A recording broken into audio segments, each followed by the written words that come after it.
네, 어서 오세요.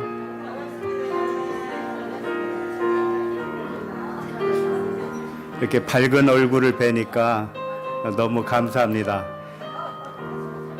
지난 주일에는 출애굽기 영상이 중간에 한번 끊겼어요. 그래서 유튜브 영상은 2개로 올려졌습니다.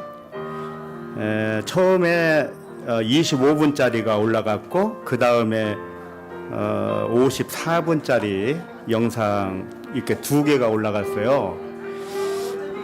근데 실제 말씀 시간은 1시간 31분인데 2개 영상을 합하면 1시간 20분 되더라고요. 그러니까 처음 영상과 두 번째 영상 사이에 한 10여 분 분량이 빠진 거예요. 근데 이 빠진 부분이 굉장히 중요한 부분이었습니다. 세겜 이야기 하다가 끊겼더라고요. 굉장히 중요한 부분이니까.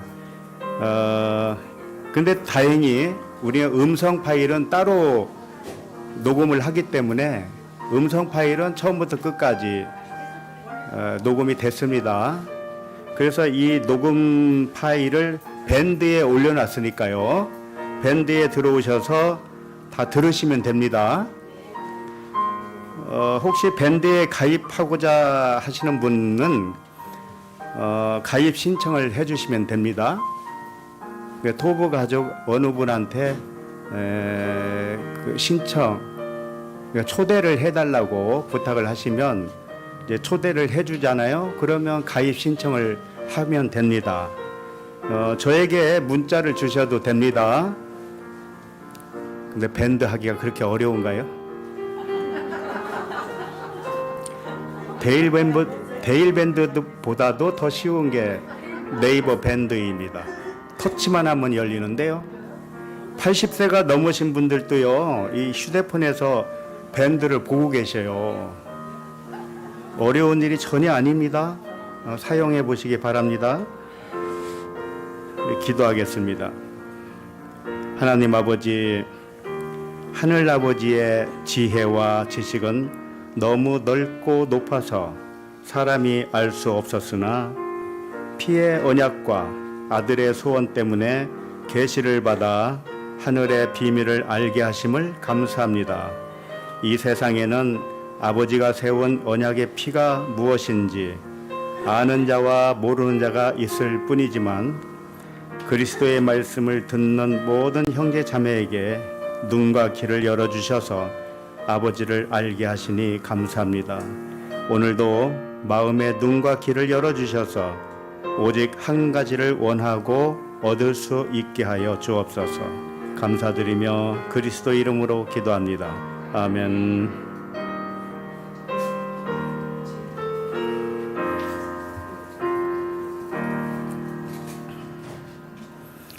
하나님 말씀은 사도행전 3장 1절로 8절입니다.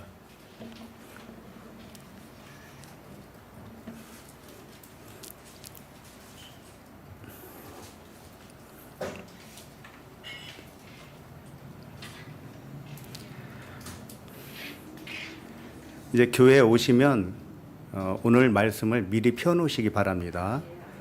밴드에 이미 말씀의 범위를 알려드리고 있으니까 그걸 참조해서 펴놓으면 바로 시작해도 읽을 수 있도록. 자, 바로 시작합니다. 시작.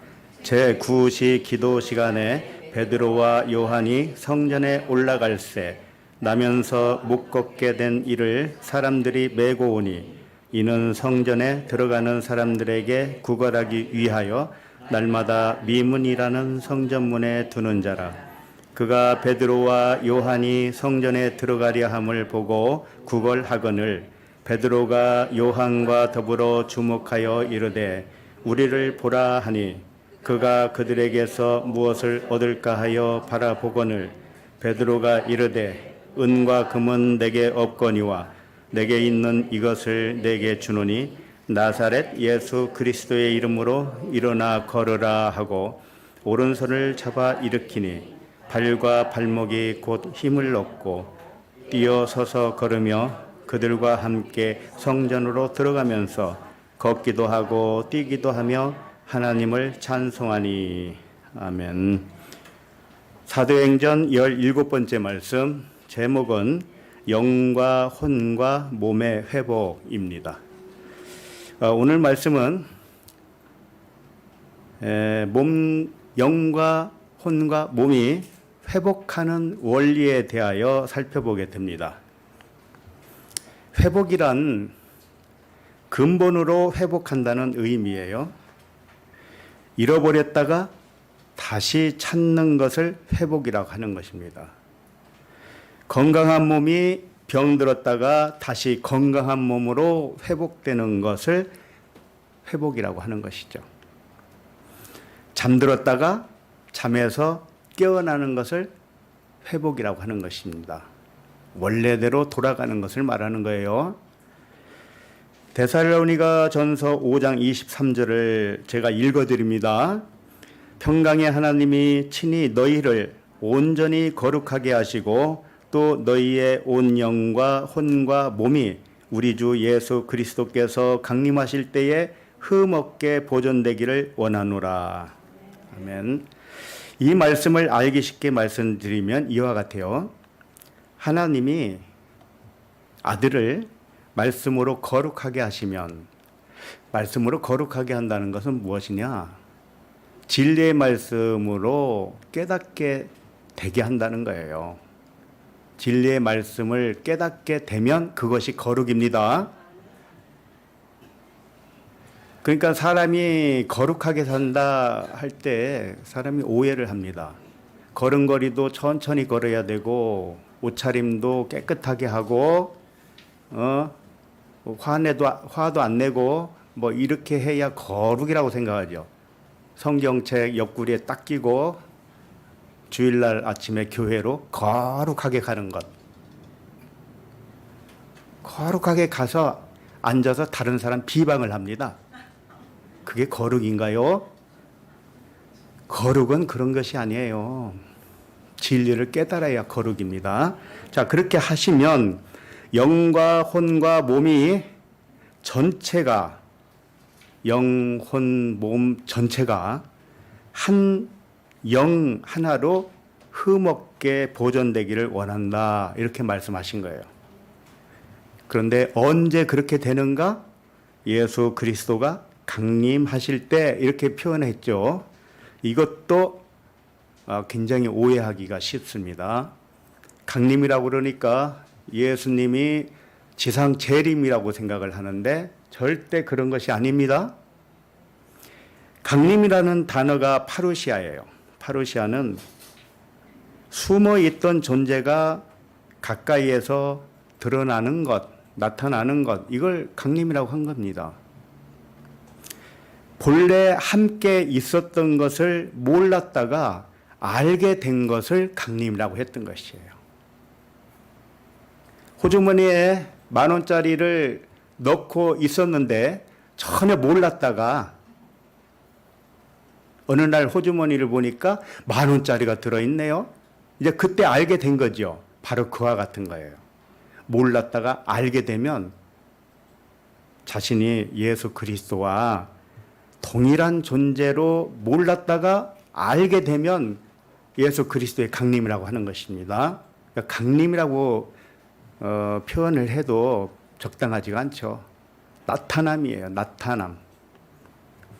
그러므로 영, 혼, 몸이 흠없게 보존되려면 나와 예수 그리스도가 오직 하나의 그리스도로 존재하고 있음을 깨닫고 믿게 될 때, 그런 때가 와야 영, 혼, 몸이 거룩하게 온전하게 보존된다, 이런 말씀이에요. 이미 이제 답은 나왔습니다. 그런데 구체적으로 들어가면 그렇게 하지 못하고 있다는 것을 또 보게 될 거예요. 그래서 말씀은 깊이가 한이 없어요. 내가 다 된 것 같은데 어림도 없단 말이에요. 그 깨어남은 그리스도의 장성한 분량에까지 이르러야 되는데 그렇지 못하고 사는 것을 보면 안타까울 뿐이죠. 그러나 어떻게 하겠어요? 그 자기 팔자인데 어떻게 할 거예요? 팔자라고 그러니까 무슨 팔자가 맞아요, 근데. 오늘 말씀은 영혼 몸의 온전한 회복이 되는 과정을 증언하는 말씀인데요. 나면서부터 못 걷는 자가 베드로와 요한을 통해서 건강하게 걷게 되는 말씀을 통해서 우리에게 진리를 가르쳐 주고 있습니다. 오늘 말씀은 영뿐만 아니라 혼과 몸이 병에서 회복되는 원리를 깨닫게 해주는 말씀이에요. 오늘 말씀을 잘 듣고 깨달아서 영혼 몸이 흠없게 보존되시기를 축복합니다. 그러면 1절을 다시 한번 읽어보겠습니다. 시작. 제9시 기도 시간에 베드로와 요한이 성전에 올라갈새. 오늘 말씀을 7날의 언약 순서로 보면 5째 날에 해당됩니다. 지난주까지 넷째 날로 살펴보았죠. 5째 날은 이스라엘의 요단강을 건너가는 때를 의미합니다. 창세기로 말하면 5째 날의 창조는 바다의 큰 짐승과 날개 달린 새, 그 모든 새를 창조했다고 기록하고 있어요. 이게 5째 날입니다. 이게 무슨 뜻이냐? 바다의 큰 짐승은 용이라고 할 수 있어요. 용. 계시록에 보면 용, 옛 뱀, 마귀, 사탄, 이것을 말하는 겁니다. 그리고 날개 있는 새는 무엇을 상징할까요? 하늘을 나니까 하늘의 존재가 되었다는 뜻이죠. 그러니까 요단강을 건너갈 수 있는 이 세대는 하늘적 존재로 들어가는 것이죠. 그렇기 때문에 이걸 다르게 표현하면 5째 날은 무엇이냐? 요단강을 건너가는 것인데 1세대 겉사람은 못 건너가고요. 2세대 속사람으로 온전하게 건너간다, 이런 뜻입니다. 겉사람 속사람은 사실은 둘이 아니고 하나였어요. 속사람으로 깨어나지 못하면 겉사람으로 살고 있었던 것이고, 속사람이 깨어나면 겉사람은 없어진 겁니다. 그렇게 해서 2세대로 건너가는 것입니다. 그러니까 오늘 말씀이 그런 말씀이에요. 1절을 다시 보시면 제9시 기도 시간, 이 시간에 베드로와 요한이 성전에 올라갔다, 이렇게 되어 있죠. 제9시 기도 시간은 5째 날에 그 영적 상태를 의미해 주고 있습니다. 기도는, 여기서 기도라고 그랬잖아요. 기도는 프로시케라는 단어예요. 여기서 프로시코마이가 아니고 프로시케. 이것은 명사입니다. 명사. 동사가 아니고 명사.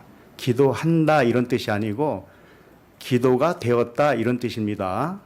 그러니까 명사 프로시케로 설명할 때는 기도의 집이라는 뜻이에요.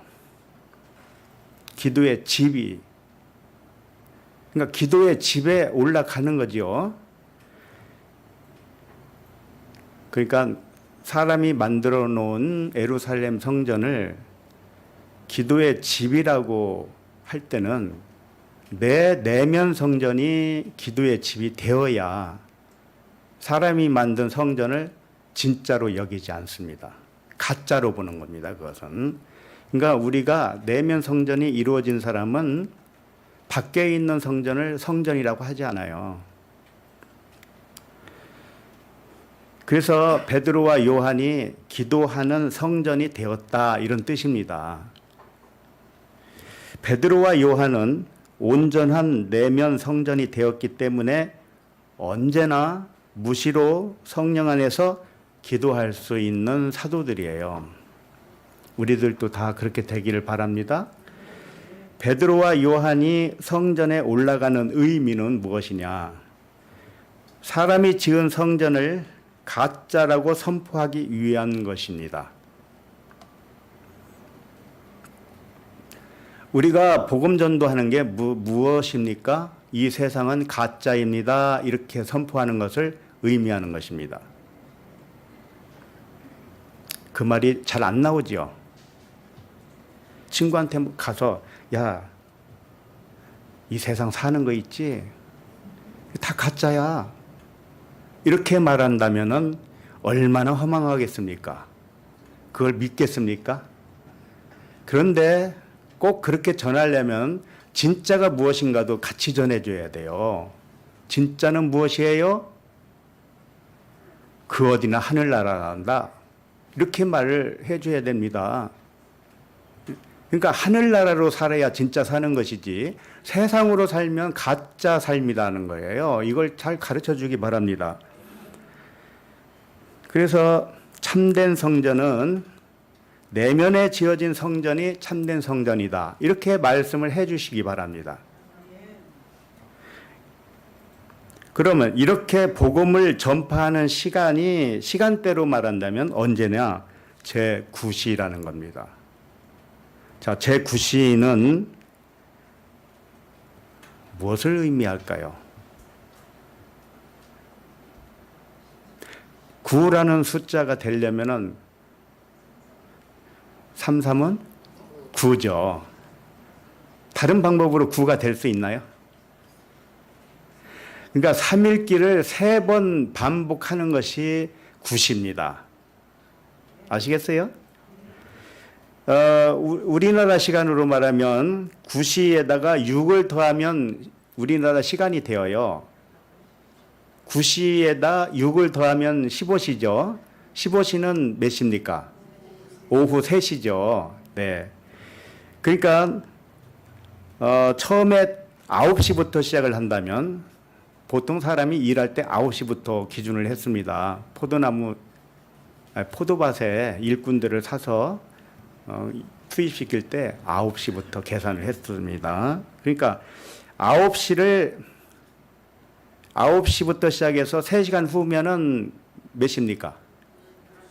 12시죠? 9시에서부터 3시간 후면은 12시죠? 정오잖아요. 예. 정오에 3시를 더하면요. 오후 3시가 됩니다. 그러니까 3일길이 2번 지난 것이죠. 근데 9시는 이미 3일길에 한 번으로 보면 3번 지난 것이고요. 그래서 12시는 뭐냐? 물세례를 의미한다면 3시는 불세례예요.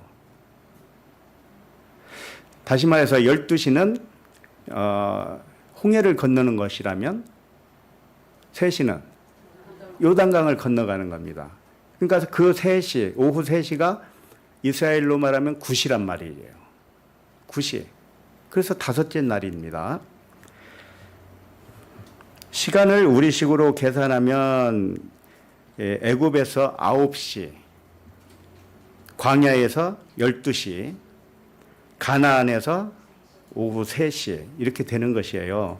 그래서 각 구간마다 3시간씩 계산을 했죠.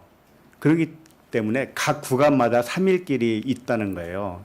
예를 들면 애굽에서도 3일길이 한 번 있고 광야에서도 3일길이 있고 가나안에서도 3일길이 있다는 겁니다. 그래서 이 333 이렇게 해야 9시가 되는 겁니다. 그때 7 언약으로 계산하면 5째 날에 속한다 이겁니다. 그래서 요단강에서 3일길 오늘 본문이죠. 예, 오늘 본문에 9시죠. 제9시. 이 9시에 예수께서 육체로 숨을 거둔 시간입니다. 잘 아시죠?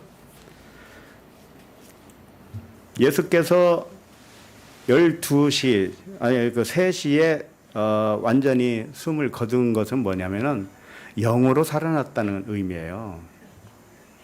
죽어야 영이 살아나잖아요. 육으로 죽고 영으로 살아났다. 그렇기 때문에 예수님이 십자가에서 죽으신 다음에 3일 만에 또 부활하시죠. 3일. 아까는 3시간, 3시간으로 계산했지만 부활은 또 3일 만이죠. 그러나 3일, 3시간 이게 중요한 게 아니에요. 3이 중요한 거예요. 3. 죽은 후에 3일 만에 부활했어요. 이스라엘 백성이 요단강에서 육으로 죽고 3일 후에 부활하면 여섯째 날이다. 이런 뜻입니다. 그러니까 여섯째 날에 사람을 남자인 여자를 창조했어요. 여섯째 날이 3일끼리 4번 되는 것입니다. 그래서 3, 4, 10이죠. 이걸 12아들. 여섯째 날 가야 12이라는 아들이 탄생한 것이다. 이걸 여섯째 날 사람인 아담을 지었는데 이 사람을 남자인 여자로 지었다, 창조했다. 이렇게 되는 것입니다.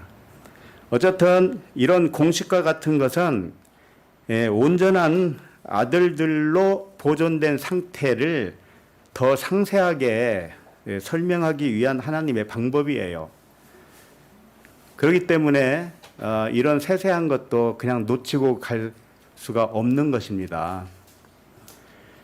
1절을 다시 정리합니다. 제9시 기도 시간에 베드로와 요한이 성전에 올라갈새 이렇게 되어 있습니다. 오후 3시 예수님이 육으로 죽고 자기 영을 다른 형제들에게 넘겨준 것 같이 베드로와 요한이 내면 성전이 완성되어서 진짜 성전이 무엇인지 선포하려고 성전에 올라가려고 한다. 이렇게 정리할 수가 있습니다.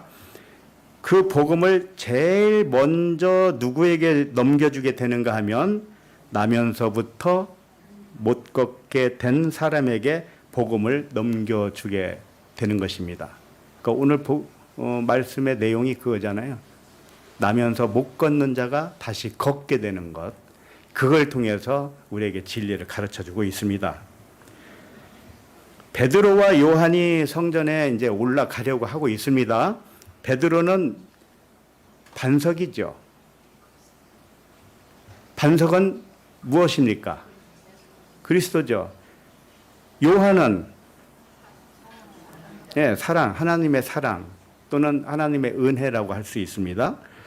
베드로와 요한은 그리스도 예수와 같은 의미를 가지고 있는 것이죠. 부활하면 육신이 어디로 가느냐? 뒤로 숨어요. 우리들도 부활했으면 육은 뒤로 숨는 것입니다. 혈통은 뒤로 숨는 것입니다. 육으로 판단하지 않고 영으로 분별하는 영적 상태, 이것이 부활한 상태예요. 여러분 다 그렇게 됐죠? 일단 안 됐어도 됐다고 하세요. 선포한 대로 되는 거니까. 이렇게 신령한 자가 되어야 진리의 복음을 전할 수 있다는 말씀이에요. 베드로와 요한같이. 신령한 자가 뭘까요? 보이는 몸이 영이 된 자를 의미하는 것입니다.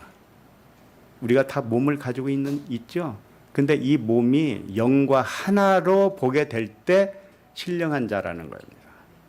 그러니까 육신을 봐도 영으로 보기 때문에 육신에 따라 판단하지 않겠죠.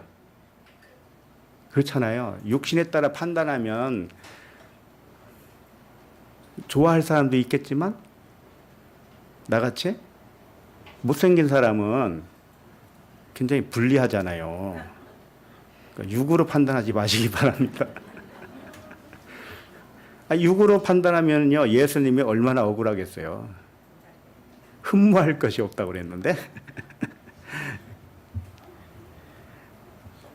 신령한 자는 뭐냐? 모든 것을 판단하지만 자기는 아무에게도 판단을 받지 아니하는 사람, 이것이 신령한 자예요. 우리 토부 가족은 모두 신령한 사람이 되신 줄로 믿습니다. 자, 그러면 2절로 갑니다. 시작. 나면서 못 걷게 된 이를 사람들이 메고 오니 이는 성전에 들어가는 사람들에게 구걸하기 위하여 날마다 미문이라는 성전문에 두는 자라. 예수님이 죽으신 시간과 동일한 오후 3시입니다. 베드로와 요한이 성전에 들어가려고 하고 있습니다. 이때 예수님은 3시에 죽으셨죠. 그리고 혼이 떠났다고 그랬는데 그 혼 떠났다는 게 뭐냐면 전해줬다 이런 뜻이거든요. 전수했다 이런 뜻이에요. 파라디도미. 다시 말해서 예수님이 죽음을 통해서 우리에게 나의 상태를 알려줬다 이런 뜻이에요. 그 영혼이 나에게 들어왔다는 의미가 아니고요. 우리는 이미 영으로 왔기 때문에 들어오고 나가고 그런 의미가 없어요. 예수님이 돌아가셔서 그 영혼을 디도미했다. 우리에게 넘겨주었다. 그 의미를 가르쳐줬다 이런 뜻입니다. 그 의미를 우리가 받아들이면 내가 바로 예수 그리스도와 동일한 영과 진리라는 뜻입니다.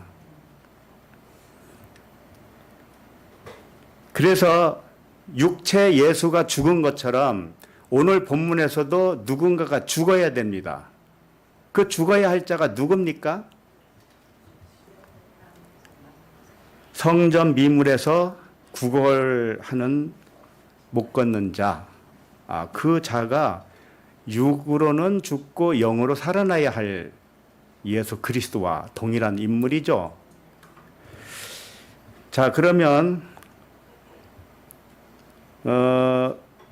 성전 미물에서 구걸하는 자, 이제 못 걷는 자 이렇게 돼 있잖아요. 이걸 그전에는 뭐라고 돼 있어요, 이게? 안전뱅이라고 돼 있죠. 예. 그래서 그 안전뱅이라는 단어를 이제 살짝 바꾼 겁니다. 왜?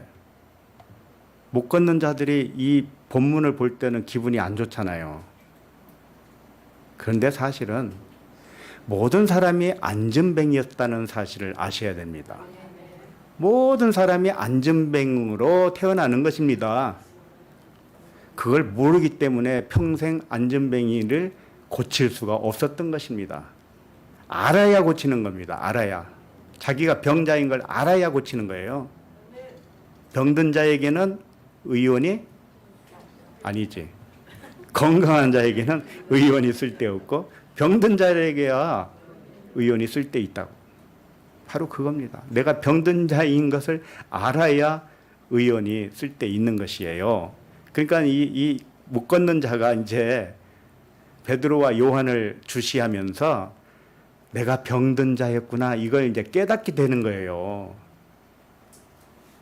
그러니까 베드로와 요한이 그들에게 다가갈 수 있었지. 이 못 걷는 자가 베드로와 요한을 주시하지 않았다면 그냥 지나쳤을 거예요. 기회는 없어졌을 것입니다. 자, 서지 못해서 앉아있는 불구자라는 뜻인데 이게 단어로는 콜로스라는 단어예요. 안전뱅이라고 이렇게 번역도 할 수 있고요. 이 불구자를 의미해요. 서지 못했다. 성경에서 서지 못한 건 무엇을 말하냐? 진리를 깨닫지 못한 것을 서지 못했다 그런 겁니다. 자, 그 다음에 나면서부터 이렇게 돼 있죠. 나면서 이게 어머니 배에서라는 뜻입니다. 어머니 배에서 이미 불구자로 지음을 받았다는 뜻입니다.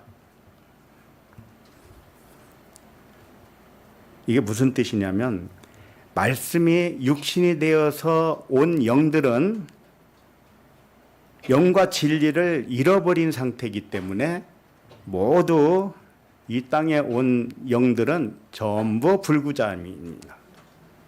진리를 깨닫기 이전에는 전부 불구자예요. 허물과 죄로 죽어 있다 이렇게 표현을 하지요. 그래서 회복은 뭐냐? 영과 진리를 깨달아서 기억을 되찾는 것, 이것이 회복이고요. 이것이 구원입니다. 그러나 처음에 사람은 기억을 찾지 못하기 때문에 자신이 불구자인 줄도 모르면서 사는 것이죠. 그러나 시간이 지나고 인생 광야를 지나면서 자신의 정체성이 무엇일까에 대한 의문이 생기기 시작합니다.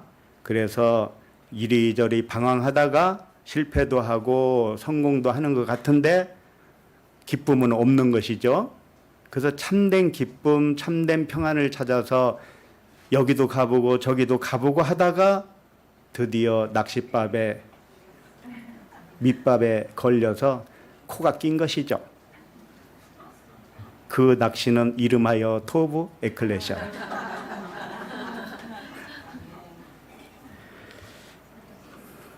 자신의 정체성을 찾게 되면서 지금까지 내가 불구자로 살아왔구나, 이것을 알게 되는 것입니다. 이때 비로소 불구자가 된 것이에요.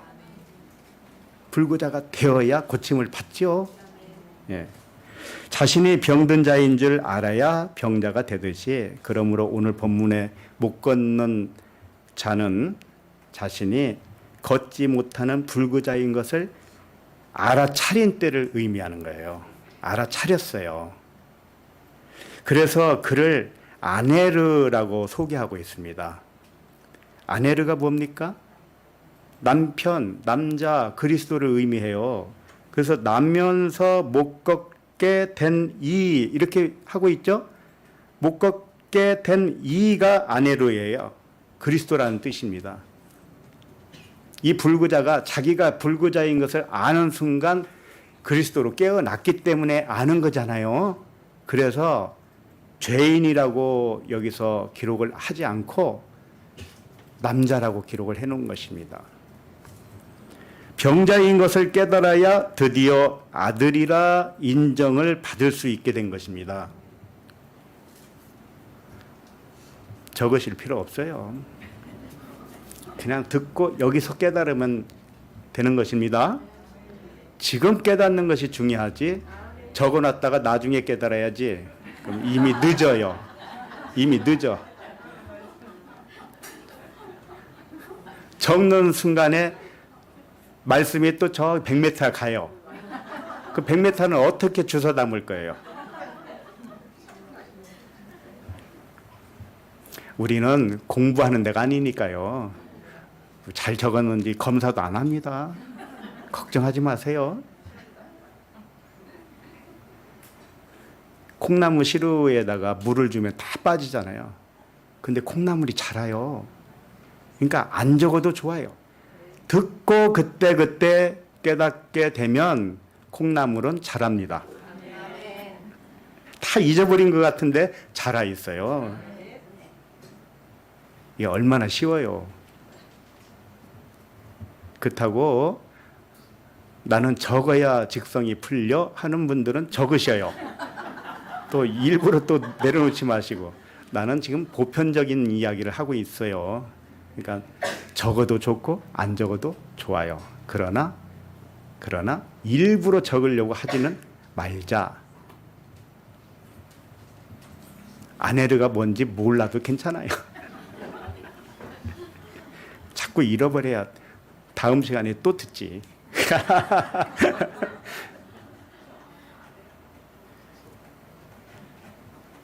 병자인 것을 깨달아야 드디어 아들이라 인정을 받을 수 있다는 거라니까요. 그래서 이 불구자의 나이가 혹시 몇 세라고 돼 있는지 아세요? 네, 40세. 40여 세라고 되어 있어요. 사도행전 4장에 가면 나와 있는데 4장 22절에 보시면 이 표적으로 병 나은 사람은 40여 세나 되었더라, 이렇게 되어 있어요. 40여 세가 됐다는 뜻이 무엇이겠습니까? 적어도 광야 40년은 지나야 자기가 누군지 어렴풋이 안다는 거예요. 40여 세라고 그랬는데 이 40세 이상을 의미하죠. 광야를 지나왔다는 의미예요.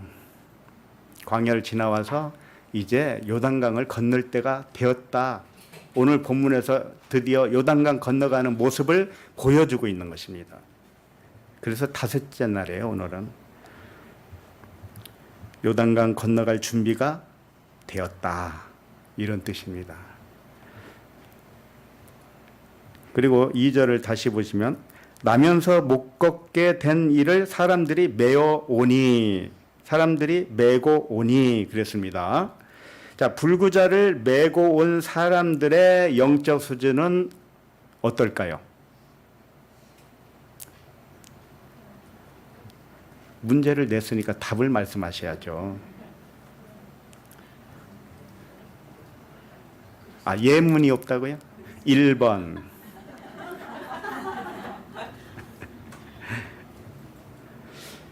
이 성전에 들어가는 사람들에게 구걸하도록 성전 문 앞에 두는 자들이죠. 이 불구자와 영적 수준이 어떨까요? 다를까요? 비슷할까요? 그렇죠. 비슷하죠. 우리나라도 그 재래시장 같은 데 보면 이 불구자를 봉고차에 이렇게 데리고 와서 내려놓고 갔다가 나중에 또 싣고 가죠. 이게 수금하러 온 겁니다. 그러니까 두 사람이 수준이 비슷한 겁니다.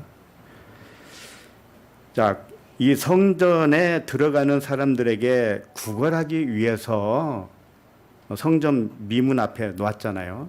이 구걸한다, 이게 엘레모신의 단어예요. 이게 자비를 구한다, 자비.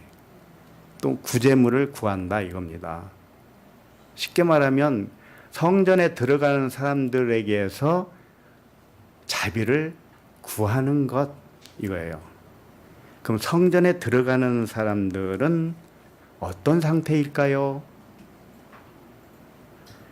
그래서 자비를 구하기 위해서 또는 구제금을 얻기 위해서 성전 앞에 있는데 자비도 두 가지가 있습니다.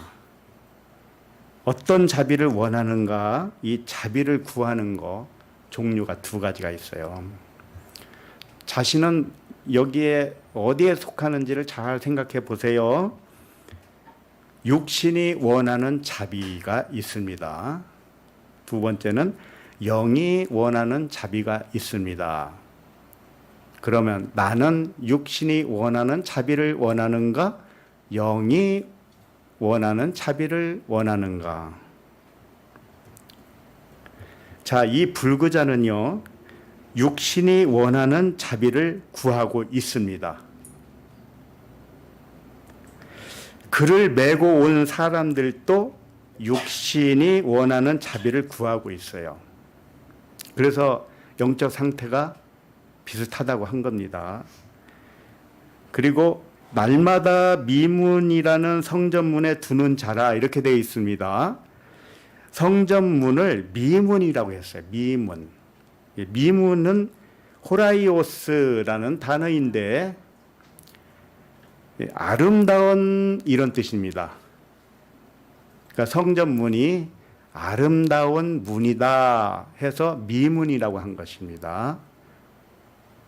아름다운 건 좋죠. 그런데 이 미문, 호라이오스, 아름답다는 단어는 좋은 의미로 사용할 때도 있습니다. 그러나 그렇지 않은 경우도 있어요. 좋은 의미로 사용할 때는 이런 것이죠. 복음을 전하는 아름다운 발이여 할 때 이 단어를 씁니다. 그러나 여기서는 겉만 아름답다는 뜻으로 사용하고 있는 거예요. 왜냐하면 성전, 사람이 지은 성전은 가짜라고 그랬죠. 가짜인데 겉은 아름답습니다. 겉모양은 아름다워요. 그래서 예수님이 이 성전을 진짜로 여기는 사람들에게 뭐라고 했는가 하면은 회칠한 무덤이다 이렇게 표현을 했어요. 그 말씀이 마태복음 23장 27절에 있습니다. 화 있을진저 외식하는 서기관들과 바리새인들이여 회칠한 무당 같으니 겉으로는 아름답게 보이나 그 안에는 죽은 사람의 뼈와 모든 더러운 것이 가득하도다. 겉으로는 아름답게 보이나 이것이 호라이오스예요. 외식하는 자를 회칠한 무덤 같다 이렇게 표현한 것이죠. 그러니까 겉으로는 아름답게 보여요. 오늘날 기독교인들도 겉으로는 아름답게 보일 수가 있어요. 왜요? 성경책을 옆구리에 딱 끼고 보라는 듯이 거룩하게 걸고 가서 의자에 다소곳이 앉아서 예배를 참석하고 말씀을 듣고 기도하고 찬양하고 교제하고 합니다. 이게 겉으로 얼마나 아름답습니까? 그러나 그 성전을 성전이라 하지 말라. 진짜 성전은 어디에 있어요? 우리 내면에 있단 말이죠. 내면. 내면 성전이 완성된 사람들끼리 모였을 때 그것이 진짜 교회입니다. 그래서 모이기에 힘쓰라고 한 것입니다. 가짜 모임에 힘쓰라는 뜻이 아니에요. 진짜 모임에 힘써라 그런 것이죠. 그래서 오늘 본문으로 하면 사람이 지은 성전은 겉으로는 아름답게 보이나 그 안에는 허물과 죄로 죽은 사람들이 시체로 있는 무덤과도 같다. 이렇게 보셔야 됩니다. 그러니까 성전에 출입하는 사람들이 어떤 사람들이냐? 허물과 죄로 죽은 자들이라는 것입니다. 왜? 자기 내면 성전을 이루지 못하고 겉에 보이는 성전을 진짜 성전이라고 생각을 했기 때문에 그들은 항상 그 성전 중심으로 생활을 했던 것이죠. 사람이 지은 예루살렘 성전에 들어가는 자들이 이와 같이 죽은 자들이다 이런 뜻이에요. 그럼 죽은 자들에게서 자비를 구하면 무엇을 받을 수 있을까요?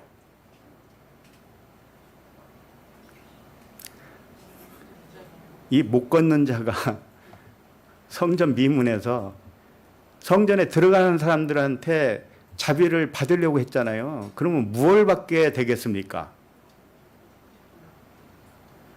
썩어질 육신의 것이죠.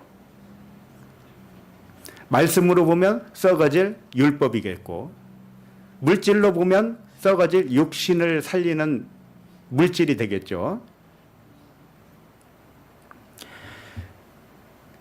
왜 그러냐? 그 성전은 회칠한 무덤이기 때문에 그래요. 겉으로 아름답게 보이는 성전 문에서 자비를 구하는 이 불구자는 그들에게서 무엇을 얻는가? 육신을 유지하는 물질만을 얻었다 이런 뜻이에요. 우리도 얼마든지 그런 분들 볼 수가 있죠. 밖에 나가면. 한 푼 줍시오 해서 앉아있는 분들이 얼마나 많습니까? 그럼 동전 몇 개 던져주고 또 그 앞에 지나가다가 10,000원짜리 하나는 드려야지 하고 갔는데 막상 가니까 동전이 좀 있거든요. 그러니까 마음이 또 싹 변해요. 그래서 1,000원짜리 줘야지. 1,000원짜리가 안 보이네 또. 그럼 500원짜리라도 드려야지 했더니 잔돈이 또 없는 거예요. 에이 그냥 가자. 분명히 10,000원이 있었거든요. 사람이 그래요. 그래서 이분이 못 걷는 이분이 40세가 넘어서까지 그 물질만을 구했던 것입니다. 물질만을 구한 것은 뭐냐? 자기 육신을 유지하기 위한 거였죠. 맞죠? 그는 자신이 몸이 불구로 태어났기 때문에요. 한 번도 몸의 회복을 위하여 자비를 구하지 못했습니다. 맞죠? 나면서부터니까. 나면서부터 못 걸었으니. 그러니까 몸의 회복을 위한 것이 아니고 몸을 유지하는 데에만 생각을 했던 것이죠. 몸의 회복을 구하지 아니하고 몸의 유지를 위하여 구제를 원했던 것입니다. 자기의 불구를 자기 운명으로 받아들였던 것이죠. 몸의 유지만을 위하여 육신이 원하는 자비를 구했던 것입니다. 이게 어리석은 사람들, 보편적인 사람들의 모습이에요. 이 사람만 그런 게 아닙니다. 우리는 착각 속에 빠져 있는 것 중에 하나가 뭐냐? 이 육신이 건강하면 영도 건강할 것이다 생각을 하는 것입니다. 이 몸이 치료를 받아야 영도 활발하게 움직일 수 있겠지. 그래서 항상 무엇을 먼저 생각을 하느냐? 몸을 먼저 생각하죠. 그러나 이건 반대로 한 것입니다.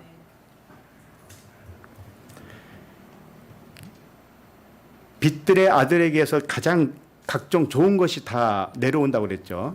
그래서 좋은 것은 하나님 아버지에게서 먼저 발현이 되는 것이고요. 두 번째는 나, 아들이라는 나, 영이 은혜를 받습니다. 좋은 것을 받아요. 그 다음에 영이 어디로 사랑을 베풀죠? 나의 혼이 영과 하나가 되도록 하는 것입니다. 혼은 육신의 생각을 의미해요. 그러니까 혼은 항상 영과 반대의 의식을 가지고 있단 말이에요. 근데 영이 사랑을 베풀어서 이 혼을 자기 영과 하나로 일치시키는 겁니다. 혼은 그림자와 같았거든요. 그러니까 영이 정으로 깨어나면 그림자가 사라져요. 이것이 혼이 온전케 되는 것입니다. 그 다음에 그 영의 사랑 은혜가 어디로 흐르겠습니까? 몸으로 흐릅니다. 그래서 사랑은 위에서 밑으로 내리 사랑인 거예요, 항상. 그러면 몸이 건강하게 되려면 어디서 공급을 받아야 되죠? 영에게 공급을 받아야 됩니다. 그런데 사람은 거꾸로 합니다. 몸을 고치면 영도 보존되는 줄 알아요. 이게 지금 근본적으로 잘못된 생각입니다. 이 불구자가 실제적으로 자비를 구해야 할 것은 무엇이냐면 몸이 회복되는 것을 원했어야 되는 거예요. 몸의 유지를 원하면 안 돼요. 몸의 회복을 원했어야 된단 말이에요. 근데 몸의 회복을 구하지 못한 이유는 무엇인가? 하나님이 그렇게 해줄 능력이 없다고 생각했기 때문에 그래요.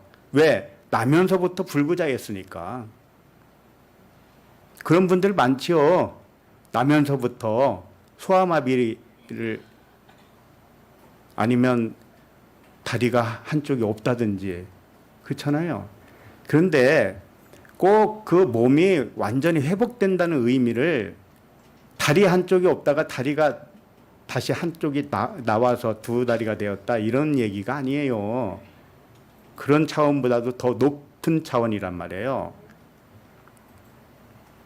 그러나 단순히 몸을 유지하기 위해서 은혜를 구하면 잘못된 자비를 구한 거예요. 무엇을 먼저 구해야 되느냐? 영혼이 깨어나는 은혜를 구해야 됩니다. 영. 왜? 영이 깨어나야 몸을 고칠 수 있기 때문에 그래요. 그래서 먹을 것과 쓸 것을 구하기보다는 몸의 회복을 구해야 되는 것이었습니다. 그러나 자기 몸을 고쳐달라고 구하지 못하는 이유는 체념을 했기 때문이라고 할 수가 있어요. 그러나 육신을 보존하는 것이 생명을 보존하는 것이라고 생각한 이유가 진짜 이유입니다. 그 증거가 뭐예요? 회칠한 무덤에 있는 죽은 자들에게서 자비를 구하고 있었잖아요. 그러니까 그들에게서 얻을 것은 썩을 육신의 것이 아닙니까?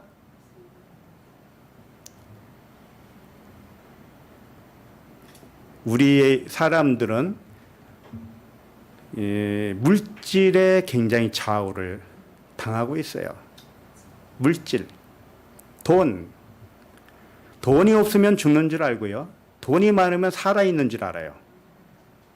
그러나 돈에는 아무 관계가 없습니다. 왜? 영은 생명이기 때문에 생명에는 아무것도 필요치 않습니다. 근데 육의 필요를 우선으로 한다는 의미는 뭡니까? 그 생명을 믿지 못했다는 증거입니다. 영의 생명을 믿지 못했어요. 그러니까 육이라도 건강하자. 이 길로 가는 것입니다. 그래서 육신이 편하면 다 좋은 것이고요. 육신에 좀 걸림돌이 되고 쓸 돈이 좀 부족하고 이러면 안절부절 못합니다. 아주 죽는 줄 알아요. 이 세상 끝난 줄 알아요. 절대 그렇지 않습니다. 이 영적 생명이 참된 생명인 줄 알았으면 이 못 걷는 자는 어디로 갔어야 마땅합니까? 그 죽은 성전 문 앞에서 구걸해야 맞습니까? 아니면 어디서 무엇을 원해야 되겠습니까? 오순절 마가의 다락방에 갔어야죠. 안 그렇습니까? 2장까지요. 지난주 우리가 살펴본 2장까지 오순절 다락방에서 일어난 이야기를 기록하고 있잖아요. 거기에 디아스포라 유대인들이 와서 많은 사람들, 하루에 3,000명이 구원을 받았다고 되어 있습니다. 그럼 거기에 갔으면 이 못 걷는 자도 구원 받았을 거 아닙니까? 근데 왜 성전 미문에 있겠습니까? 이것은 선택을 잘못한 거였죠. 2장까지는 무슨 말씀이 있느냐? 모든 재산과 소유를 팔아서 균등하게 나눠 가진 그 성도들에게 못 걷는 자가 거기로 갔어야 되는 것이죠.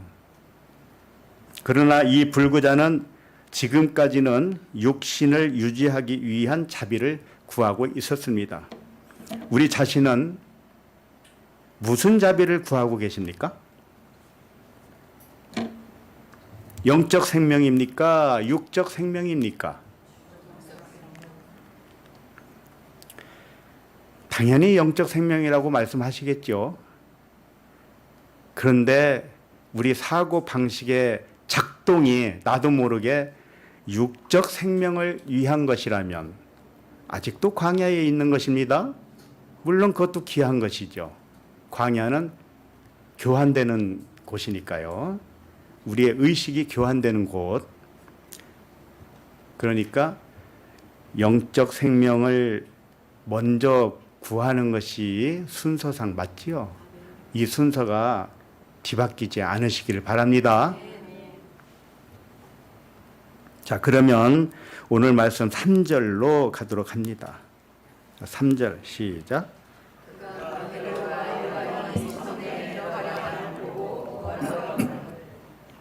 네. 불구자가 먼저 베드로와 요한을 보았지요. 베드로와 요한이 불구자를 먼저 본 게 아니죠. 이건 무슨 의미가 있겠습니까? 누구든지 자기 영적으로 열린 만큼 그 수준대로 말씀을 보게 됩니다. 그러므로 베드로와 요한이 전해주는 복음을 들을 수 있으려면 그만큼 준비가 되어 있어야 들을 수 있는 것이죠. 도부 말씀을 듣는 분들은 도부 말씀을 들을 수 있을 만큼 준비가 된 분들만 들을 수 있습니다. 그래서 아무나 말씀을 주면은 이게 무슨 말씀이지? 한국말로 했는데도 못 알아듣는 거 보면 참 신기하죠. 아니, 최소한 그 내용은 들으면 알 수 있는 거 아닌가요? 그리고 나서 자기 견해와 다르면 다르다고 얘기할 수는 있겠지. 그런데 아니, 못 듣겠다는 거예요. 무슨 말인지 모르겠대요. 참 이게 말이 됩니까? 내가 영어로 했습니까?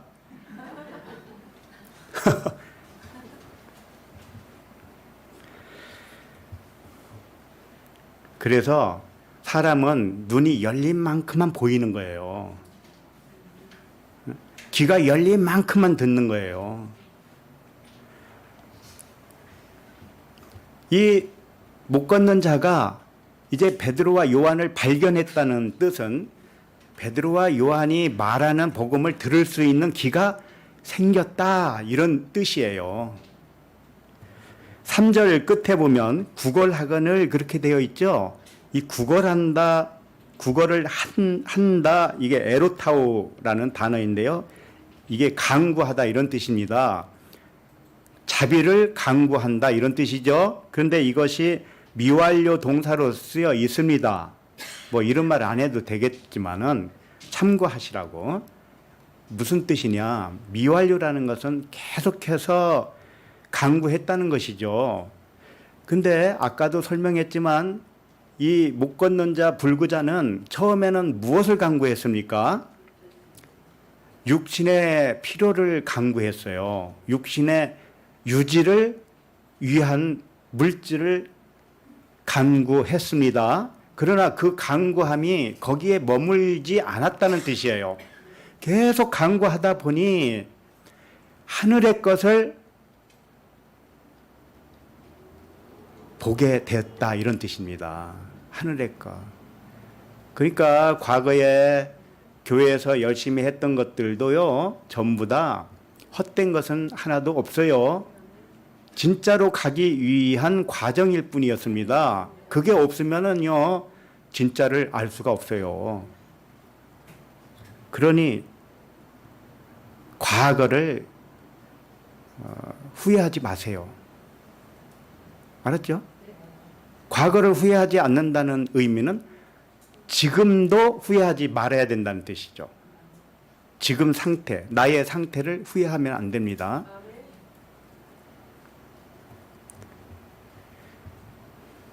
이 불구자가 계속 구했다.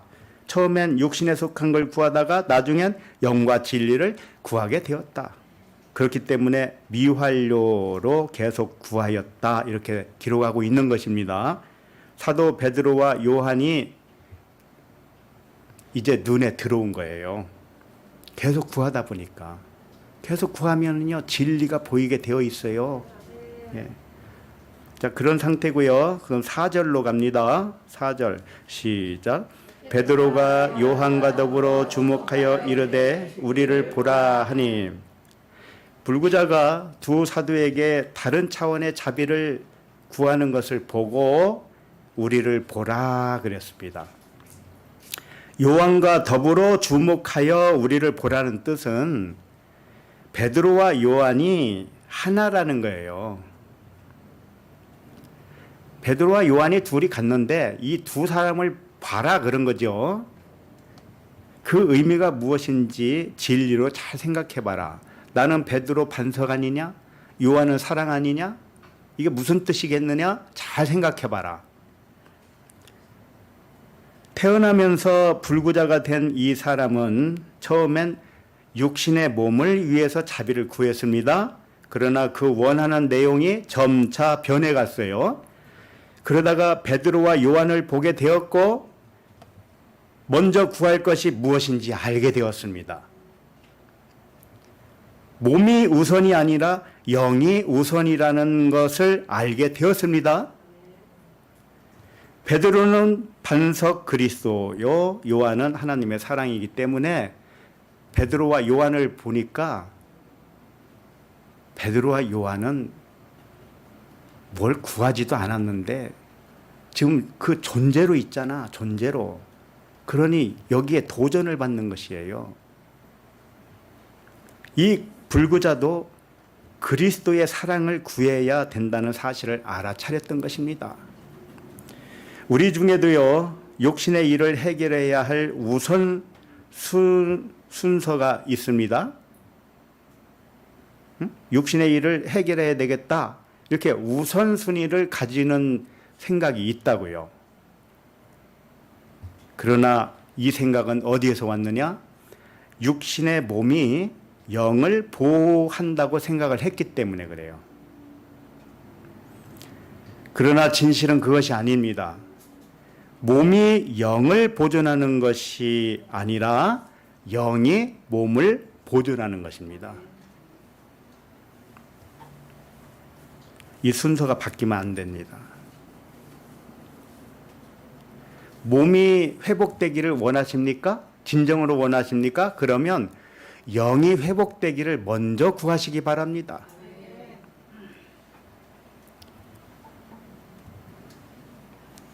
자, 5절을 읽습니다. 5절. 시작. 그가 그들에게서 무엇을 얻을까 하여 바라보거늘. 이 못 걷는 이 불구자가 두 사도에게서 무엇인가 다른 차원의 자비를 얻을 것을 바라보았다는 뜻이에요. 누구든지 진리를 알기 위하여 생각만 하여도요, 하나님이 거절할 이유는 아무것도 없어요. 내 생각의 방향이 하늘의 것을 원하는 생각이 있다면 하나님은 그걸 귀중히 여기십니다. 거절하지 않으셔요. 하나님은 구하는 것을 주시기 때문에 그래요. 구하는 대로 주십니다. 마음이 어디에 있는가에 따라서 자기가 구하는 것이 되는 것이에요. 내 마음이 육신에 있으면 육신의 것을 주셔요. 근데 내 마음이 영을 원하면 하나님은 영과 진리를 깨닫게 해주셔요. 그렇게 되는 것이 영이 먼저 깨어나야 몸도 회복이 됩니다. 이 순서를 잊지 마세요. 마태복음 6장 25절을 잠깐 펴보세요.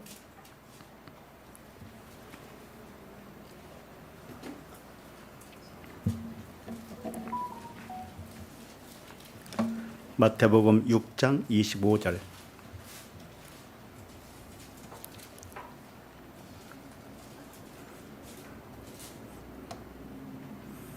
시작. 그러므로 내가 너희에게 이르노니 목숨을 위하여 무엇을 먹을까 무엇을 마실까 몸을 위하여 무엇을 입을까 염려하지 말라. 목숨이 음식보다 중하지 아니하며 몸이 의복보다 중하지 아니하냐. 이 말씀은 예수님이 이 문자 자체로도 비유법을 사용한 것입니다. 하나님의 모든 말씀은 비유인데 이 말씀은 또 비유법을 사용했어요. 그래서 좀 교정이 필요합니다. 목숨이 음식보다 중요하다고 그랬는데 이 목숨이 푸시케로 되어 있어요. 혼적인 목숨을 의미하죠. 육적인 목숨을 의미해요. 근데 이 목숨이 음식보다 중요하다는 거예요. 맞는 말씀이잖아요. 그 다음에 이것을 어떻게 교정을 해야 되느냐면은 영이 혼보다 중요하다 이렇게 교정을 해야 됩니다. 영이 육신의 생각보다 중요하다. 아셨죠? 영이 몸보다 중하지 아니하냐 이런 뜻이에요. 이 두 가지로 지금 말씀하셨죠? 이것을 교정을 하면 영이 음식보다 중요하고 영이 몸보다 중요하다. 이런 말씀이에요. 몸을 영보다 더 중요하게 여기면 안 된다는 뜻이에요. 우선순위를 지금 말씀하고 있는 겁니다. 몸이 영을 보호하는 것이 아니라 영이 몸을 보호하기 때문에 이런 말씀하신 것이죠. 그래서 비밀을 한 가지 알려드리겠습니다. 비밀이에요, 비밀. 자, 몸이 건강하든 몸이 병에 걸렸든지 간에 그렇게 되도록 누가 했을까요?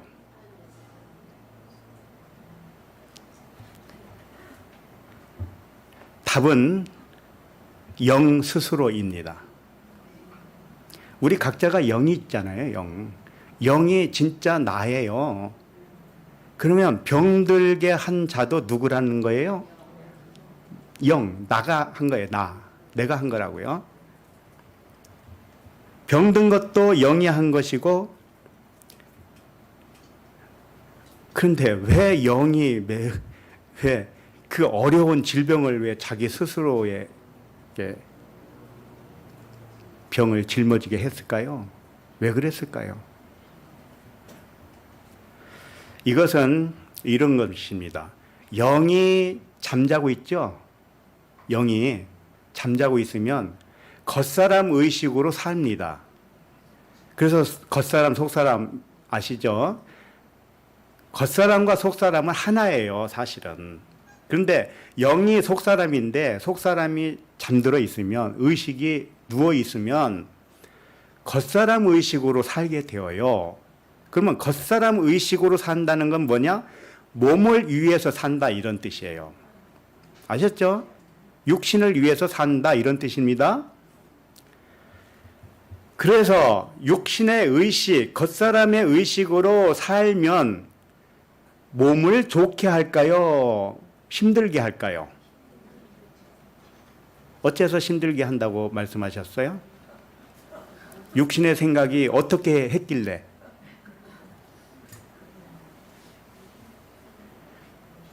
자주 말씀드리지만 우리는 이 세상에 오기 전에, 창세전에 하늘에서 예정하셨습니다. 예정했어요. 하나님 아버지와 아들이 함께 예정을 했습니다. 무엇을? 이 세상에서 사는 스토리를. 그러나 그 스토리를 책에 썼습니다. 책 한 권에. 여기까지 이해가 가십니까? 책 한 권을 썼는데 그 책은 소설입니다.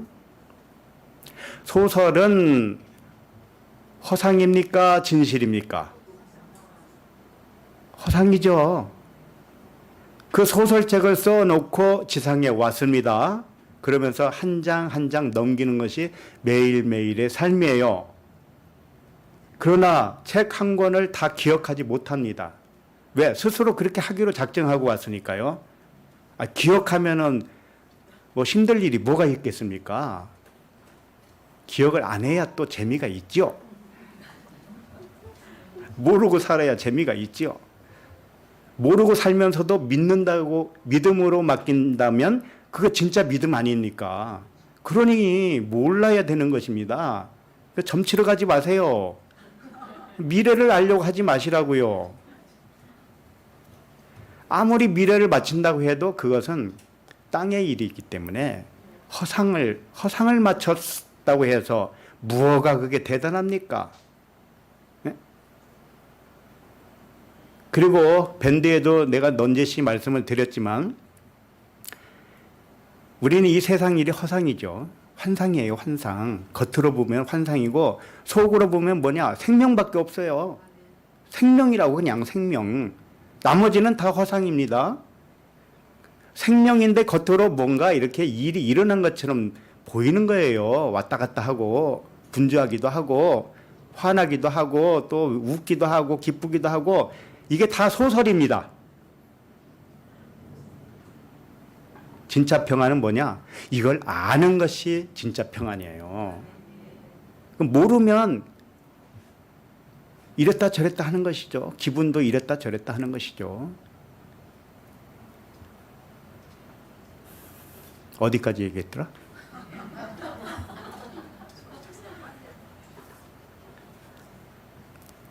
그래서 소설 한 책을 써가지고 왔습니다. 그러면 이 세상에서 일어나는 일은 소설을 지금 펼쳐가고 있는 거라니까요. 영화 한 편 그대로 하고 있어요. 그럼 진짜가 뭐가 없잖아요. 인생 스토리 안에는 진짜가 없고 스토리 안에 숨어 있는 것이 진짜예요. 숨어 있는 걸 봐야 되는 것입니다. 숨어 있는 건 뭐냐? 생명과 평안밖에 없다. 그러면 생명과 평안이 아닌 어떤 것이 발생을 하면 그 사람에게는 그것이 무엇입니까? 환상일 뿐이지요. 그런데 그 환상에 속으면 어떻게 됩니까? 기분이 되게 나쁘죠. 속았으니까. 그래서 이 환상의 나라는 전부 거짓이기 때문에 이걸 용서한다고 생각해 보세요. 용서. 환상을 내가 또 용서를 하면 어떻게 될까요?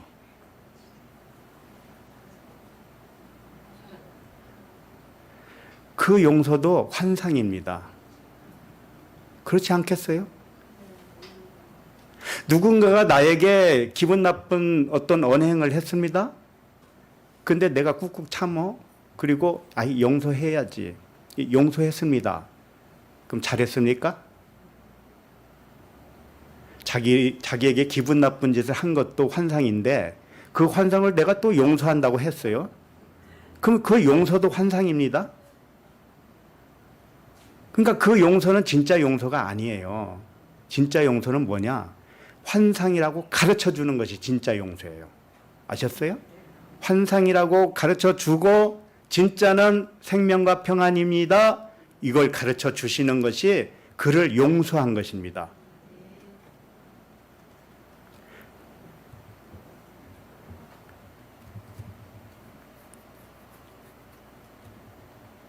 그래서 영이 창세 전에 이미 예정해 놓고 왔는데 잠자고 있을 때는 에고의 혼으로 살아온 것입니다. 그러면 영이 잠에서 깨어나서는 그때부터는 영과 진리로 살아가는 거예요. 그래서 이전 것은 지나간 것입니다.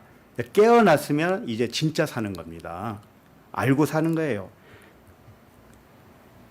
그러나 이 모든 일이요, 내 몸에 질병이 오게 한 것도 영이고 질병이 안 오게 한 것도 영입니다. 그리고 이 육신을 떠나는 것도 누가 결정을 할까요? 영이 결정하는 거예요. 이 세상에 온 것도 영이 결정한 것이고 가는 것도 결정하는 것이고 병든 것도 결정한 것입니다. 그러나 잠자고 있을 때는 육신의 의식으로 몸을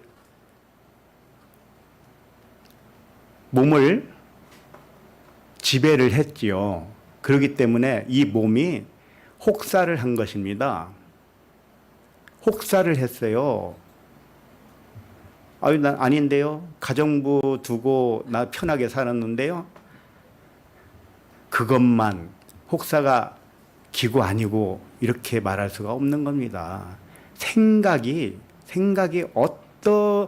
하느냐에 따라서 몸을 혹사한다는 뜻이에요. 스트레스 받아보세요. 노동을 안 했는데도 스트레스 받으면 어떻게 되든가요? 차라리 노동하면 운동이라도 해서 건강합니다. 그런데 아무 일도 안 하고 가만히 쉬었는데 마음이 편치가 않아요. 그러면 몸이 어떻게 반응을 합니까? 병을 얻습니다. 병을. 그래서 모든 일이 영이 원하는 바가 이제 된 것인데요. 영이 깨어났을 때는 이제는 육신의 의식으로 살지 않기 때문에 몸에게 자유를 줍니다. 그 이전에는 몸에 자유를 안 줬어요. 그러나 깨어난 자는 몸에도 자유를 주고요. 평안을 줄 수밖에 없습니다. 그래서 회복이 일어나요. 그때부터 몸에 회복이 일어나요. 이거 다 경험하시기를 바랍니다. 나에게 있는 질병은 어디서 왔느냐? 물론 영이 한 거지만 육신의 생각으로 살면서 온 병이에요. 그러나 지금부터는 이제 몸의 회복도 일어나기를 바랍니다. 그러나 잊지 마세요. 무엇이 먼저인가? 이 우선순위를 바꾸지 마시기 바랍니다. 이건 정말 중요한 거예요. 사람들이 어느 때에 가면 좋은 약재, 좋은 건강식품 이런 것들 정보를 얻을 수가 있지요. 그렇죠? 그것은 사람마다 다른데 그 사람의 때가 있단 말이에요. 그걸 누가 맞춘 걸까요? 영이 한 겁니다. 영이. 그렇기 때문에 영이 깨어나야 중요한 거예요. 예? 그러면 영은 몸을 보호하게 되어 있습니다. 근데 영을 보호하는 방식은 어떤 방식이냐? 영에게 자유를 주는 방식입니다. 평안을 주는 방식으로 몸을 보호하는 것입니다. 그러나 육신의 생각은 몸을 어떻게 한다고요? 혹사시키고 있어요. 스트레스로 인해서 몸을 아주 못 살게 군단 말이에요. 혼으로 의식할 때의 특징은 몸의 목숨을 잘 보존해야 영을 보존할 거라 생각을 한 것입니다. 이건 큰 오해예요. 그러나 영이 깨어나서 진리로 의식할 때는 영이 혼과 몸을 주관한다는 진실을 알게 된 것입니다. 영과 혼이 합하여 한 영이 되고 영과 몸과 영이 합하여 한 영이 되는 것입니다. 모두가 영이요 말씀으로 인식을 한다 이런 뜻이에요. 그러면 항상 평안일 수밖에 없는 겁니다. 여기서 잘 생각해 보세요. 혼과 영이 하나이면 진리로만 생각을 할 것이죠. 몸과 영이 하나이면 어떻게 생각을 하느냐? 말씀 하나로 보는 것이죠. 몸은 중립이에요. 몸 자체는 중립입니다. 몸을 누가 움직이게 하느냐에 따라서 그 주인에게 복종하게 되어 있어요. 누구와 하나인가에 따라서 몸이 반응이 다르단 말이에요. 혼의 의식과 몸이 하나면 몸이 힘들어요. 영의 의식과 몸이 하나면 몸이 해방을 맞이해요.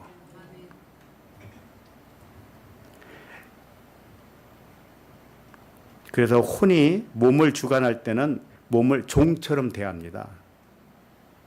몸을 건강하게 유지하려고요. 운동도 하고 좋은 음식을 먹입니다. 그러나 그 목적이 뭡니까?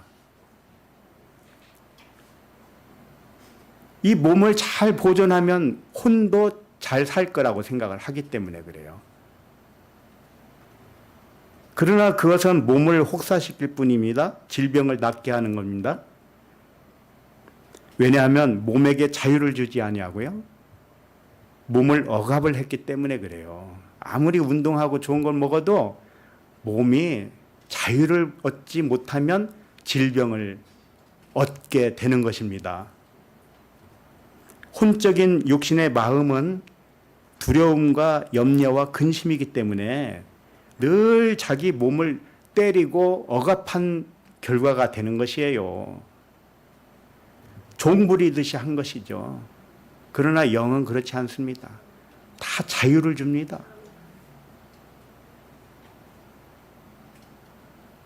평화를 주고요. 화평을 줘요. 그러니 몸도 회복이 일어날 수밖에 없지요.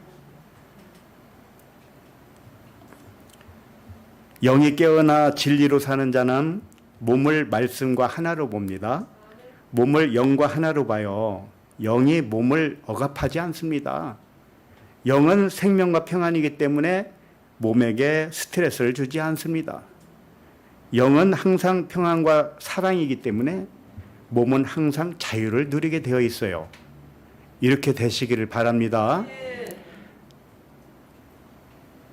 아까 보던 그 마태복음 있죠? 지금 보고 있죠? 31절을 봅니다. 31절 시작. 그러므로 염려하여 이르기를 무엇을 먹을까 무엇을 마실까 무엇을 입을까 하지 말라. 이 말씀의 뜻은 몸을 건강하게 하는데 목적을 두면 몸이 병들게 된다는 거예요. 영이 먼저 깨어나서 진리로 영생을 살면 몸은 영과 하나이기 때문에 진리로 자유하게 됨으로써 건강하게 유지가 된다, 이런 뜻입니다. 몸의 기능이 다할 때까지는 자유하고 건강하게 살게 될 것입니다. 모세와 같이. 모세가 120세에 몸이 쇠하지 않았다고 그랬습니다. 근데 하루아침에 싹 데리고 가셨어요. 그렇게 가시기 바랍니다. 88세까지 팔팔하게 사시다가 8시간 만에 그냥 돌아가시기 바랍니다. 그러려면 뭘 우선으로 하라고요? 영. 잘 생각해 보세요. 음식을 만들 때 껍데기는 버리고 속 알맹이를 먹죠. 김치를 담글 때도 배추, 무를 다 다듬잖아요. 그래서 쓸데없는 건 다 버리죠. 근데 이 모든 물질이 말씀이라고 그랬습니다. 근데 왜 버리는 게 나오죠? 말씀은 두 가지가 있다고 그랬죠. 율법과 진리잖아요. 그러니까 음식으로 말하면 껍데기가 율법이고 먹는 속에 있는 것은 뭐예요? 진리죠. 그것을 가르쳐주고 있는 겁니다. 음식으로도 가르쳐주고 있어요. 음식을 아무나 안 먹죠. 아무거나. 율법을 먹으면 해롭습니다. 맞죠? 그럼 율법을 안 먹는 것이 뭐냐면 참된 금식이에요. 그와 같이 음식도 몸에 해로운 것은 안 먹고 있습니다. 독이 든 음식이나 불량 음식은 잘 안 먹잖아요. 그게 율법이기 때문에 그래요. 몸에 해롭게 되는 것은 안 하는 게 좋은 거죠. 그것이 진리를 가르쳐주고 있는 것입니다. 그렇기 때문에 영의 사람들은 음식도 가려 먹는 것의 의미를 알고 먹는 거예요. 그래서 몸을 해롭게 하는 어떤 음식은 꺼려 할 수가 있습니다. 그런데 영이 깨어나지 않으면 무엇이든지 먹죠. 마약이라도 먹습니다. 때로는 양잿물이라도 먹죠. 그러지 마시기 바랍니다. 무슨 독을 마실지라도 해가 되지 않는다고 그러니까 농약이라도 드시려고 그러는데 그러지 마세요. 그것은 무슨 말씀이냐면 율법을 진리로 먹으니까 해가 없다는 뜻이에요. 응? 자, 6절로 갑니다. 6절. 자, 시작. 베드로가 이르되 은과 금은 내게 없거니와 내게 있는 이것을 내게 주노니 나사렛 예수 그리스도의 이름으로 일어나 걸으라 하고. 베드로가 이르되 은과 금은 내게 없거니와, 이게 무슨 뜻이냐면 겉 성전의 말씀은 내게 없다. 사람이 지은 성전은 내게는 없다. 율법은 내게 없다. 이런 뜻이에요. 은과 금은 성전 짓는 모형을 의미하기 때문에 그래요. 물론 은과 금은 말씀을 의미했지만 성전을 지었으면 그건 모형이란 말이에요. 그렇기 때문에 그 모형되는 것은 없고 나에게는 진짜만 있다. 이런 뜻이죠. 그래서 못 걷는 불구자 네가 처음에 원한 것은 사람의 성전에서 자비를 원했지만 육신의 몸을 유지하기 위해서 자비를 원했지만 이제는 진정으로 몸이 회복되는 원리를 가르쳐 주겠다. 네가 예수 그리스도와 같은 이름을 가져야 회복된다. 이제 이 말씀을 하고 있습니다. 너의 영이 살아나야 진리로 의식할 때 너의 몸도 온전하게 회복될 것이다. 이렇게 가르쳐 주고 있어요. 그것이 뭐예요? 내게 있는 이것을 내게 주노니 나사렛 예수 그리스도의 이름으로 일어나 걸으라. 나사렛, 이건 나시린이에요. 그러니까 예수 그리스도는 선지자요, 하나님의 아들이시고 그리스도예요. 이제 그것을 가르쳐 주면서 그 이름, 그리스도의 이름으로 일어나 걸으라고 그랬죠. 이게 무슨 뜻이냐면 예수 그리스도를 믿으면, 그 이름을 믿으면 내가 회복된다는 뜻이 아니고 내가 그 이름을 가져야 된다는 거예요. 예? 그 이름을 네가 가져야 돼. 너의 이름이 나사렛 예수 그리스도의 이름이 되어야 돼. 이래야 몸도 회복이 되는 것이야. 이걸 가르쳐주고 있습니다. 나면서 못 걷는 불구자가 이제는 이름이 예수 그리스도와 똑같은 그리스도로 믿어지면서 몸도 회복이 되는 것입니다. 우리들도 마찬가지예요. 몸을 먼저 위하면 안 돼요. 나의 이름이 누군가의 믿음이 충만해야 됩니다. 7절을 봅니다. 7절 시작. 오른손을 잡아 일으키니 발과 발목이 곧 힘을 얻고. 오른손을 잡아 일으켰다. 이것은 이 불구자가 왼손으로 살다가 오른손으로 일어났다, 이런 뜻입니다. 그러면 왼손은 무엇일까요? 손은 능력을 의미하는데요. 왼손은 육신의 생각, 율법이라고 하는데 육신의 의식으로 살았다는 거예요. 그럼 육신의 의식이 무엇을 원하면서 사는 의식이냐? 몸을 보존하려고 하는, 영은 제껴놓고 몸을 보존하려고 하는 생각이에요. 그러나 오른손은 영의 생각이죠? 이것은 생명과 평안이에요. 영의 생각으로 살 때 몸도 회복이 일어나는 것입니다. 발과 발목이 곧 힘을 얻고 그랬습니다. 발은 복음의 발이 되었다, 이런 뜻이에요. 그 다음에 발목은 진리로서 진리가 힘을 발휘했다, 이런 뜻입니다. 그래서 몸을 일으키게 되었다. 그러니까 순서를 잘 보세요. 이 나면서 못 걷는 자의 의식이 바뀌니까 몸도 바뀐다는 것을 아시기 바랍니다. 몸이 먼저가 아니고 의식이 먼저다. 자, 8절을 읽습니다. 시작. 뛰어서서 걸으며 그들과 함께 성전으로 들어가면서 걷기도 하고 뛰기도 하며 하나님을 찬송하니. 뛰어서서 걸으며 그들과 함께 성전으로 들어가면서, 이게 무슨 뜻이냐? 못 걷는 불구자가 낫기 전에, 회복되기 전에 성전과 그들과 함께 들어간 성전의 의미는 이제 전혀 다르게 되었다, 이겁니다. 이 불구자가 성전 미문에서 자비를 구했잖아요. 근데 그 자비를 구한 것은, 성전에 들어간 사람들은 회칠한 무덤에 죽어 있는 자들이에요. 그들에게 구하는 것은 육신의 것이었죠. 그런데 이제는 완전히 바뀌었습니다. 의식이 바뀌었어요. 그러면 왜 성전으로 들어가겠습니까?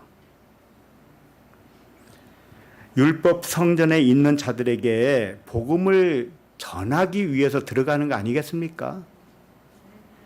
불구자가 걷고 뛰는 모습이 복음을 선포하기에 충분하다는 거예요. 이 말씀이, 이 후의 말씀들을 쭉 보면 이 불구자가 걷게 된 이 사건을 가지고 왈가왈부하는 것이에요. 그 사람의 존재, 한 사람의 존재가 많은 사람의 정신을 혼란하게 만들기도 하고 영과 진리를 받아들이게도 만들고 있습니다. 그러니까 복음 전함이죠, 그 자체가. 그래서 베드로와 요한과 같은 영적 시야를 갖게 되었다, 이런 뜻입니다. 그리고 걷기도 하고 뛰기도 하며 하나님을 찬송하니 그랬죠. 이 표현은 하나님을 찬송하는 것이 핵심이죠. 근데 하나님을 어떻게 찬송했다고 그랬어요? 걷기도 하고 뛰기도 했다 그랬잖아요. 그러면 우리는 어떻게 찬송해야 돼요? 걷기도 하고 뛰기도 하고. 그렇게 하고 계셔요?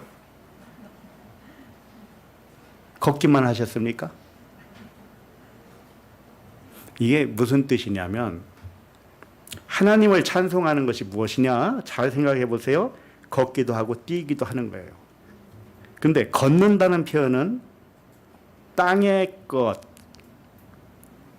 땅의 말씀은 비유죠. 이 세상은 비유입니다. 이 세상 비유의 말씀을 가지고 이것을 걷는다 이렇게 표현하는 거예요. 그런데 띄는 것은 뭘까요? 그렇죠. 하늘의 진리로 전한다 이런 뜻입니다. 땅의 것을 하늘 것으로 전한다. 이게 하나님을 찬양하는 거예요. 마치 옛 것과 새 것을 창고에서 꺼내서 사용하는 하늘의 서기관 같이 그런 의미의 내용이에요. 그래서 땅의 것을 가지고 하늘의 것을 전하는 것이 복음이에요. 하나님을 찬송하는 거예요. 그러니 땅의 것은 반드시 필요하겠죠? 그러나 완성은 하늘의 것으로 완성하시기 바랍니다. 처음으로 육으로 시작해서 영으로 마치시기 바라고요. 육으로 시작해서 말씀으로 마치시기 바랍니다.